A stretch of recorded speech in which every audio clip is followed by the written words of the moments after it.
16/10/2026 आज विजु पट्टनायक वरिष्ठ नागरिक संघ सोरडा पक्षर स्थानीय सीताराम रंगमंच परिसर में चतुर्थ वार्षिक उत्सव पालित हो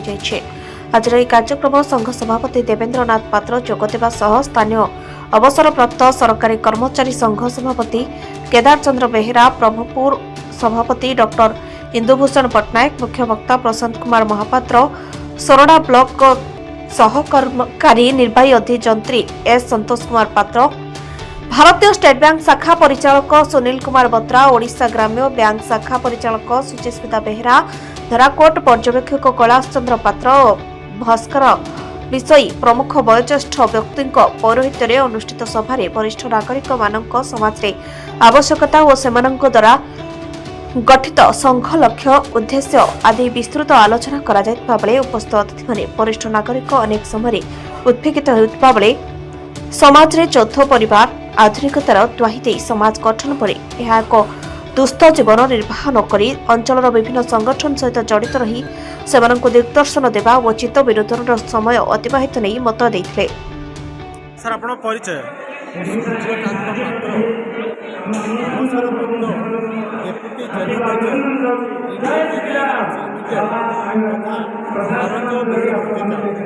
आम गंजाम जिला विजु पट्टनायक वरिष्ठ नागरिक फोरम अच्छी कार्यकारी सभापति आज आम ये सोरडा शाखा को निमंत्रित अतिथि रूपे योगदान करूँ। आपण मैंने जानती जे विभिन्न फोरम जरिया वरिष्ठ नागरिक मानक निमंते जहाँ सब सुविधा असुविधा रहा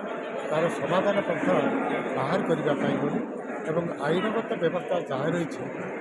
आधार कर न्याय्य पाइबापी अनुष्ठान मूल आभिमुख्य तथा अधिकार भी रही वरिष्ठ नागरिक व्यक्तिगत अधिकार जमी आप कहते मो वक्तव्य जे आईन रहा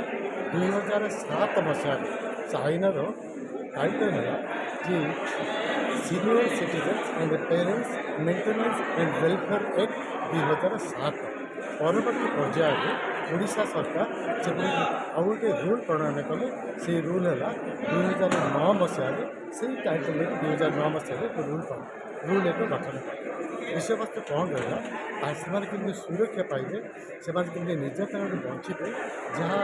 आईनगत भाव जहाँ सब मंगल विधि रही जहाँ सब सुविधा रही से प्राप्त करेंगे अनुष्ठान माध्यम आम ता यथासाध्य कार्यकारी करने आउ गोटे जिनस आम ये शुणुलु आमर जो वरिष्ठ नागरिक मैंने उपेक्षित होती से स्तर में गोटे नुआ आईन आसे जिन ये होता तार नहीं कौन मत रखें ये जो 2007 कथा को जो आईन आसला से आईन गोटे मुख्य प्रोविजन प्रबंध रहा जे डिफरेंट लेवल आम सब कमिटी मैंने गठन करें गोटे जिला स्तरीय राज्य स्तरीय आम जदि ओडिशा राज्य विषय आलोचना करवा गोटे जिला स्तरीय यही वर्ष अक्टोबर 2025 मसीह आमर जो वरिष्ठ नागरिक दिवस डिस्ट्रिक्ट कलेक्टर जरिया अनुष्ठित कराला से निर्णय ने जे आमर जिला स्तरीय एक कमिटी गठन करवा से आम अनुष्ठान तरफ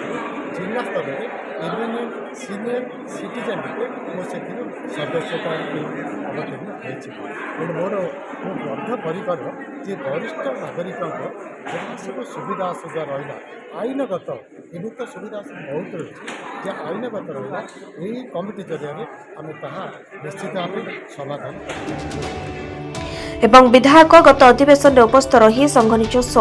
जगह उद्यम हेतु धन्यवाद देते और सरकार 3000 भत्ता और रेल संरक्षण आदि व्यवस्था नहीं दाबी रखिते।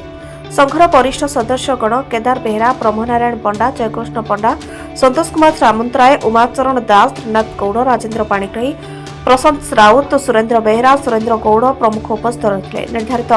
कार्यसूची मुताबक कार्यक्रम परिचालना नहीं संपादक कालीचरण प्रधान सूचना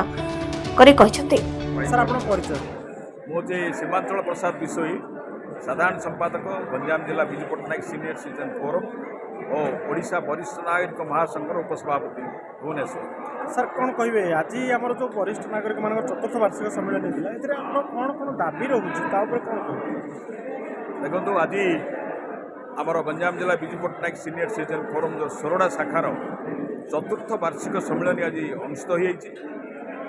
ଆପଣ ଦେଖିପାରୁଥିବେ ଆର ସଫଳତା କେମିତି ହେଇଛି। ବରିଷ୍ଠ ନାଗରିକମାନେ ଏ ପରିଣିତ ବୟସରେ ମଧ୍ୟ ଏତେ ସଂଖ୍ୟାରେ ଯୋଗ ଦେଇଛନ୍ତି। ରାଜ୍ୟ ସରକାରଙ୍କ ନିକଟରେ ଆମର ବିଭିନ୍ନ ଦାବି ରହିଛି। ଯେଉଁ ଦାବି ହେଉଛି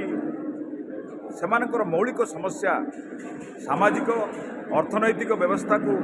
ସେମାନେ ସୁବିଧା ପାଇବେନି, ସରକାରଙ୍କର ବିଭିନ୍ନ ଯୋଜନାରୁ ସେମାନେ ସୁବିଧା ନ ପାଇଲେ ଆମେ ତା'ର ଦୃଢ଼ ପ୍ରତିବାଦ କରୁଛୁ, ଦାବି କରୁଛୁ। ଆଜି ଆପଣମାନେ ଜାଣିଥିବେ ବରିଷ୍ଠ ନାଗରିକମାନଙ୍କ ପାଇଁ ଯେଉଁ ଭତ୍ତା ସରକାର ପ୍ରଦାନ କରିଛନ୍ତି 3000 ଟଙ୍କା, ସେ 3000 ଟଙ୍କା ମଧ୍ୟ ସେମାନେ ପାଇପାରୁନାହାନ୍ତି। ଆମେ ରାଜ୍ୟ ସରକାରଙ୍କ ନିକଟରେ ନିବେଦନ କରୁଛୁ ଯେ ଯେଉଁ ଅଧିକାରୀମାନେ ଏ ଯେଉଁ ଭତ୍ତା ପ୍ରଦାନ କରୁଛନ୍ତି ତାକୁ ଠିକ୍ ଭାବେ, ଠିକ୍ ଢଙ୍ଗରେ, ଠିକ୍ ସମୟରେ ପ୍ରଦାନ କରନ୍ତୁ। ଯେଉଁ 3000 ଟଙ୍କା ପାଇବା ପାଇଁ ବୁଢ଼ାବୁଢ଼ୀମାନେ ଘରୁ ସେମାନେ ବହୁତ କଷ୍ଟରେ ଆସୁଛନ୍ତି। ମୁଁ ବରିଷ୍ଠ ନାଗରିକ ସଂଘର ଉପସଭାପତି ଭାବେ ଦାବି କରିବି ଯେ ରାଜ୍ୟ ସରକାର ଏମିତି ଗୋଟେ ଆଇନ ପ୍ରଣୟନ କରନ୍ତୁ, ଯେଉଁ ବୁଢ଼ାବୁଢ଼ୀମାନେ ନିଜ ଘରୁ ଉଠି ପାରୁନାହାନ୍ତି ସେମାନଙ୍କୁ ରାଜ୍ୟ ସରକାର ଅଧିକାରୀମାନଙ୍କୁ ପଠାଇ ଭତ୍ତା ପ୍ରଦାନ କରନ୍ତୁ। ଆଉ ଗୋଟେ ଆମର ନ୍ୟାଯ୍ୟ ଦାବି ରହିଛି। ଆଜି ପର୍ଯ୍ୟନ୍ତ ଆଜି ଦେଖିଥିବେ ବଜେଟ୍ ଯେଉଁ ଆସିଲା କେନ୍ଦ୍ର ସରକାରଙ୍କର, ସେଥିରେ ରେଳଯାତ୍ରା ରିହାତିଟାକୁ ସେମାନେ ଯେଉଁ କୋଭିଡ଼ ଆଳ ଦେଇକି ବନ୍ଦ କରିଦେଇଛନ୍ତି। ପୁନର୍ବାର ଆମେ ଦାବି କରୁଛୁ କେନ୍ଦ୍ର ସରକାର ତୁରନ୍ତ ବରିଷ୍ଠ ନାଗରିକମାନଙ୍କ ପ୍ରତି ଦୟାକରି ତାଙ୍କର ବିଚାର କରି